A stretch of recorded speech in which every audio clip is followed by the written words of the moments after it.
తిరిగి BCN news కి స్వాగతం. డాక్టర్ శ్యాంప్రసాద్ ముఖర్జీ బలిదాన్ దివాస్ సందర్భంగా ఏలూరు జిల్లా పేమడోలు మండల వ్యాప్తంగా శ్యాంప్రసాద్ ముఖర్జీ చిత్రపటానికి పూలమాలలు వేసి నివాళులర్పించారు.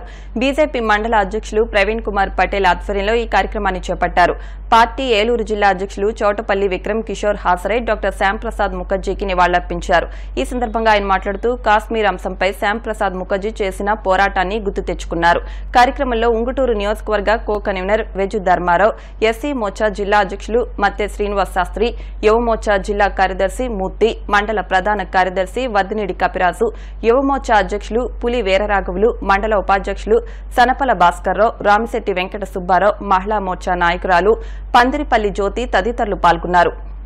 భారతీయ జనతా పార్టీ ఏదైతే జనసంఘ వ్యవస్థాపకులు డాక్టర్ శ్యామప్రసాద్ ముఖర్జీ గారి యొక్క బలిదాన్ దివస్కి సంబంధించి ఇవాళ దేశవ్యాప్తంగా కూడా వారి యొక్క పటానికి శ్రద్ధాంజలి ఘటిస్తూ వారి దేశానికి చేసినటువంటి సేవలను స్మరించుకుంటూ దానిలో భాగంగా ఈ దేశంలో అప్పటి కాంగ్రెస్ ప్రభుత్వం స్వతంత్రం వచ్చినప్పుడు ఈ దేశాన్ని రెండు ముక్కలు చేసి ఒకటి పాకిస్తాను మరొకటి భారతదేశంగా రెండు ముక్కలు చేసినటువంటి సందర్భంలో భారతదేశం అంతర్భాగంగా ఉన్నటువంటి జమ్మూ కాశ్మీర్ ఏదైతే ఉందో జమ్మూ కాశ్మీర్కి స్వయం ప్రతిపత్తిని కట్టబెట్టి ఈ దేశంలో అంతర్భాగంగా ఉన్నటువంటి రాష్ట్రాన్ని దాని ఒక ప్రత్యేక దేశంగా అదేవిధంగా దానికి ఒక ప్రత్యేక రాజ్యాంగం దానికి ఒక ప్రత్యేకమైనటువంటి జెండాని పెట్టి ఆ రోజున కాంగ్రెస్ ప్రభుత్వం కుహనా రాజకీయ ఏదైతే ఉందో అటువంటి వ్యవహారాలు నడిపి ఈ దేశానికి తీరినటువంటి నష్టం చేసినటువంటి కాంగ్రెస్ ఈ రోజున వారి యొక్క అరాచకాలని ఆ రోజున ఉన్నటువంటి డాక్టర్ శ్యామప్రసాద్ ముఖర్జీ గారు జమ్మూ కాశ్మీర్ వెళ్ళాలంటే అనుమతి తీసుకుని వెళ్లాల్సినటువంటి పరిస్థితి. జమ్మూ కాశ్మీర్ రాష్ట్రంలో ఒక ప్రధానమంత్రి, జమ్మూ కాశ్మీర్ రాష్ట్రానికి ఉన్నటువంటి ఒక జెండా, అదేవిధంగా ఒక రాజ్యాంగం, అది ఏమాత్రం చెల్లుబాటు కాదు. నేను జమ్మూ కాశ్మీర్ అనేది భారతదేశం అంతర్భాగం కాబట్టి నేను జమ్మూ కాశ్మీర్ వెళ్ళడానికి ఎటువంటి అనుమతి లేకుండా ప్రవేశిస్తాను అని చెప్పేసి అదేవిధంగా అక్కడ ప్రవేశించడం, అదేవిధంగా జమ్మూ కాశ్మీర్లో భారతదేశానికి సంబంధించినటువంటి భారతీయ జాతీయ జెండా ఏదైతే ఉందో ఆ జాతీయ జెండాను కూడా వారు స్థాపించడానికి వారు సాహసించడం, ఈ విధంగా జమ్మూ కాశ్మీర్కు ఉన్నటువంటి ప్రత్యేక ప్రతిపత్తిని తీసేసి భారతదేశంలో ఒక రాష్ట్రంగా పరిగణింపబడటానికి భారతదేశం అన్ని రాష్ట్రాలు ఐక్యంగా ఉండటానికి కృషి చేసినటువంటి మహానుభావుడు డాక్టర్ శ్యామప్రసాద్ ముఖర్జీ గారి యొక్క వర్ధంతిని ఈ రోజున ఈ విధంగా వారి యొక్క బలిదానానికి నిదర్శనమే ఈవేళ ఉన్నటువంటి భారతీయ జనతా పార్టీ ఎన్డీఏ ప్రభుత్వ కాలంలో మీ అందరికీ తెలుసు ఆర్టికల్ 370 అనేది ఏదైతే ఉందో ప్రత్యేక ప్రతిపత్తి, దాన్ని రద్దు చేసి జమ్మూ కాశ్మీర్ని కూడా భారతదేశంలో అన్ని రాష్ట్రాలతో సమానంగా చూసేటువంటి అవకాశం వచ్చింది. ఈవేళ ఆ రాష్ట్ర ప్రజలు అదేవిధంగా భారతదేశంలో ఇతర రాష్ట్ర ప్రజలు ఆ రాష్ట్రంలో స్వేచ్ఛగా జరగడానికి ఎటువంటి అనుమతి లేకుండా ఉండటానికి కారణం పూతులైనటువంటి మహానుభావుడు శ్రీ శ్యామప్రసాద్ ముఖర్జీ గారిని వేళ మేమందరం కూడా స్మరించుకోవటం మా పూర్వజన్మ సుకృతంగా భావిస్తూ మీ అందరికీ కూడా ధన్యవాదాలు, కృతజ్ఞతలు. కాకినాడ జిల్లాలో డయేరియా ప్రబలిన గ్రామాల్లో జిల్లా వైద్య ఆరోగ్య శాఖ పరంగా తగు చర్యలు తీసుకోనున్నట్టు జిల్లా వైద్య ఆరోగ్య శాఖాధికారి డాక్టర్ నరసింహనాయక్ పేర్కొన్నారు. పెద్దాపురం నియోజకవర్గం వేట్లపాలెం గ్రామంలో, తుని నియోజకవర్గం తొండంగి మండలం కొమ్మనాపల్లి గ్రామంలో డయేరియా ప్రబలడంతో పలువురు అస్వస్థతకు గురయ్యారు. అలాగే బెండపూడి గ్రామంలో కూడా డయేరియా ప్రబలి 17 మంది అస్వస్థతకు గురయ్యారు. దీనిపై అధికారులు స్పందించి తక్షణ చర్యలు చేపట్టారు.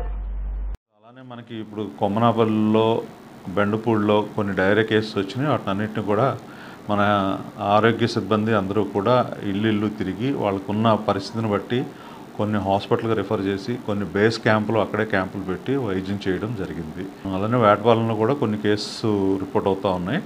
ఏంటంటే మనకి ఈ సీజన్లో టోటల్ పాపులేషన్లో 5% 5 to 8% డయేరియా కేసెస్ ఉండడానికి అవకాశం ఉంటుంది. సో వాటిని అన్నిటిని కూడా మేము సర్వే చేస్తూ ఉన్నాము. ఆరోగ్య సిబ్బంది ఇంటింటికి తిరుగుతూ ఉన్నారు.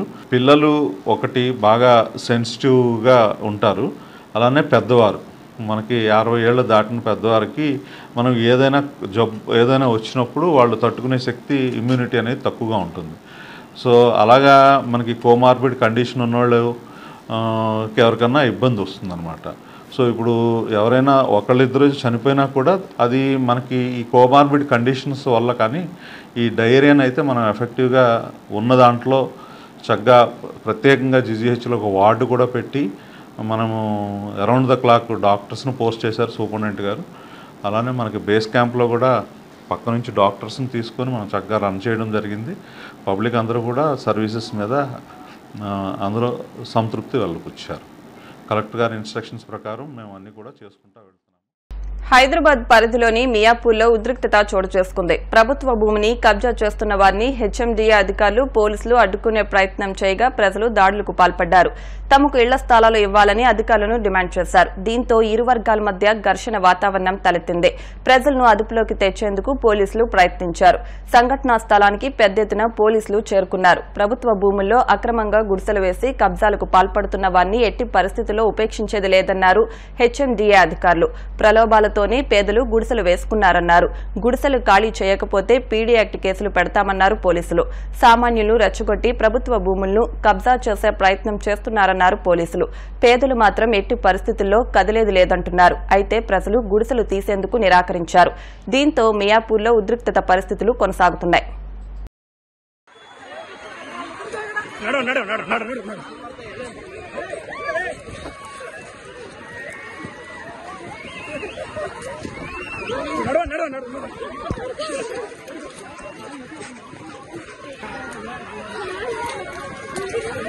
ఒక హ్యాండ్ చేయి మీద పెట్టుకోండి, ఒక హ్యాండ్ చేయి మీద పెట్టుకోండి, ఒక హ్యాండ్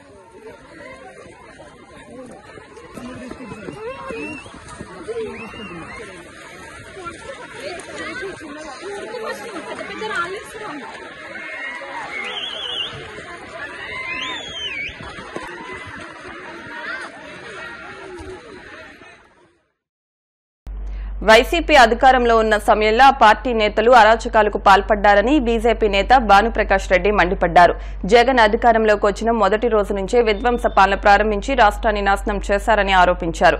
రాష్ట్రంలో వైసీపీ కార్యాలయాలకు నోటీసులు ఇచ్చిన నేపథ్యంలో జగన్ పాలనపై స్పందించిన ఆయన గతంలో 151 స్థానాలను వైసీపీకి ఇస్తే రాష్ట్రాన్ని దోచుకున్నారని అన్నారు. మాజీ ముఖ్యమంత్రి జగన్మోహన్ రెడ్డి గారు ఒక ట్వీట్ చేశారు.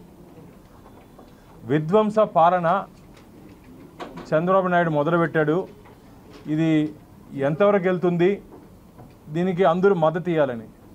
నువ్వు చేసిందేమయ్యా, నువ్వు అధికారంలో ఉన్నప్పుడు నువ్వు చేసిందేమయ్యా అని అడుగుతున్నాం. భారతీయ జనతా పార్టీ నువ్వు అధికారంలో ఉన్నప్పుడు నువ్వు చేసిందేం జగన్మోహన్ రెడ్డి గారు? మొదటి రోజు నుంచి విధ్వంసంతో తన పరిపాలన మొదలుపెట్టినటువంటి జగన్మోహన్ రెడ్డి రాష్ట్రాన్ని సర్వనాశనం చేశాడు. నువ్వే ఈరోజు నీతులు చెప్పేది? దెయ్యాలు వేదాలు వల్లించినట్టుంది మిత్రులారా. ఆయన ట్వీట్ చూస్తూ ఉంటే దెయ్యాలు వేదాలు వల్లించినట్టుంది. మొదటి రోజే తన కార్యాలయాన్ని కొట్టేశారంట. నువ్వు ఎక్కడ కట్టావు దాని కార్యాలయాన్ని? ఇరిగేషన్ ల్యాండ్లో కదా. నువ్వు చేస్తే ఒప్పు, మిగతా వాళ్ళు చేస్తే తప్ప. నువ్వు అధికారంలో ఉన్నప్పుడు ఏం చేసావు?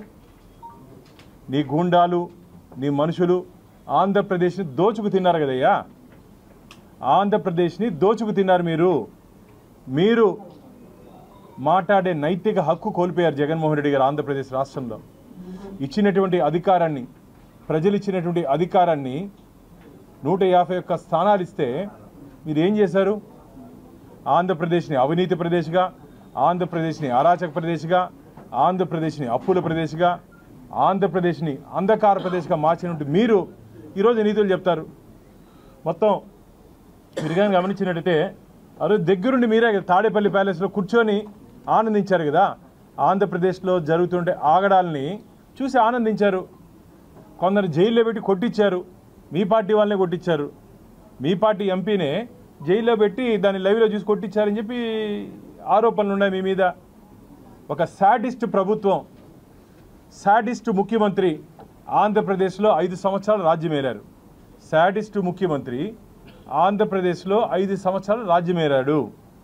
ఈరోజు మీరు కానీ గమనించినట్టయితే అధికారం ఉన్నప్పుడు మొత్తం వ్యవస్థని, ఇది కూడా చూడండి ఒకసారి, వ్యవస్థలన్నింటినీ నిర్వీర్యం చేశాడు. వ్యవస్థలన్నింటినీ మొత్తం బాస్గా ఆయన కూర్చొని వ్యవస్థలు మొత్తం అందరినీ దోచుకు తిన్నారు.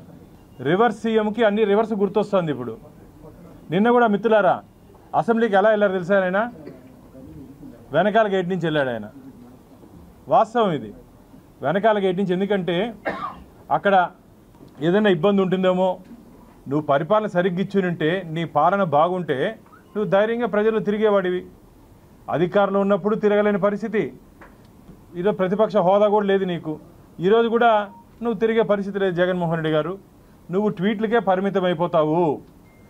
జగన్మోహన్ రెడ్డి గారు ఓన్లీ ట్వీట్లు చేసుకునేదానికే పరిమితం అయిపోతారు తప్ప, ఇంతకుముందు ఏదో తాడేపల్లి ప్యాలెస్లో కూర్చొని ఆడుకుంటున్నారని చెప్పి నీ మీద చాలా విమర్శలు ఉన్నాయి. తాడేపల్లి ప్యాలెస్లో కూర్చొని ప్రజాపాలన మర్చిపోయి నువ్వేదో ఆడుకుంటుంటావు అని చెప్పి ప్రజల నుంచి చాలా విమర్శలు ఉన్నాయి సోషల్ మీడియాలో నీ గురించి. ఆఖరికి అదే పరిమితం అయ్యే అవకాశం నీకు ప్రజలు ఇచ్చారు. కాబట్టి ట్వీట్కే పరిమితం అవుతున్నావే తప్ప ప్రజాక్షేత్రంలో వచ్చి నువ్వు మాట్లాడే అర్హత కోల్పోయావని చెప్పి భారతీయ జనతా పార్టీ ప్రజాక్షేత్రంలోకి వచ్చి మాట్లాడే అర్హత కోల్పోయాడు జగన్మోహన్ రెడ్డి. 11 స్థానాలకే పరిమితం చేశారు. ఇంకోటి చెప్పాడు, రాబో ఎన్నికల్లో సింగిల్ డిజిట్కి పరిమితం చేస్తాడంట. 2019లో నీది ఎంతయ్యా? 151. 2024లో నీదెంతయ్యా? 11. మళ్ళీ 2029కి 1కి వస్తావా, 0 అవుతావా? 1కి వస్తావా, 0 అవుతావా? జగన్మోహన్ రెడ్డి గారు, నాకైతే అనుమానం ఆ 1 కూడా ఇవ్వరేమో అని చెప్పి. సింగిల్ డిజిట్ కూడా నీకు ఆంధ్రప్రదేశ్ ప్రజలు ఇవ్వరేమో అని చెప్పి నాకైతే అనుమానాలు ఉన్నాయి. ఎందుకంటే నీ మీద అంత ద్వేషం పెంచుకున్నారు ఆంధ్రప్రదేశ్ ప్రజలు. మాకు వద్దు జగన్మోహన్ రెడ్డి గారి పరిపాలన అని చెప్పి ఆంధ్రప్రదేశ్ ప్రజలు ఒక ఆలోచనకి, ఒక భావనకి రావడం జరిగింది. అందులో భాగంగానే మొన్న జరిగినటువంటి ఎన్నికల్లో ఈ తీర్పు ఇవ్వడం జరిగింది.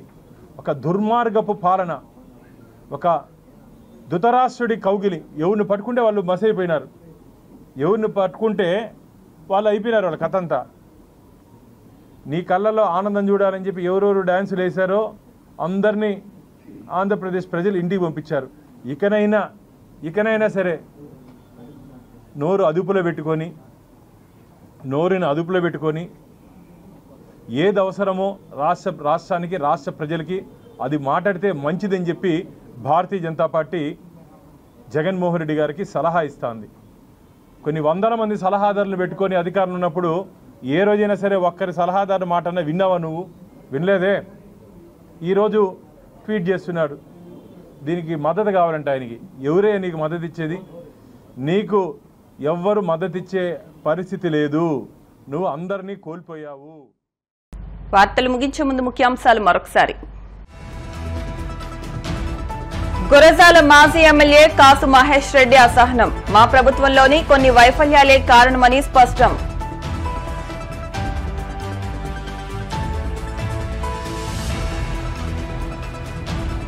ప్రైవేట్ టీచర్ల సమస్యల పరిష్కారానికి కృషి చేస్తానన్న మాజీ ఎమ్మెల్యే వర్మ. మీ సమస్యలను సీఎం, డిప్యూటీ సీఎం దృష్టికి తీసుకెళ్తానని హామీ.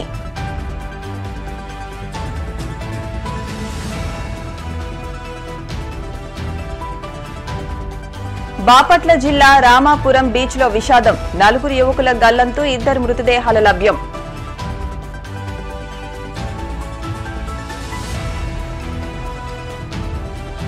ఈశాన్య బంగాళాఖాతంలో ఏర్పడిన ఉపరితల ఆవర్తనం. మరో 2 రోజుల్లో రాష్ట్ర వ్యాప్తంగా భారీ వర్షాలు కురిసే అవకాశం.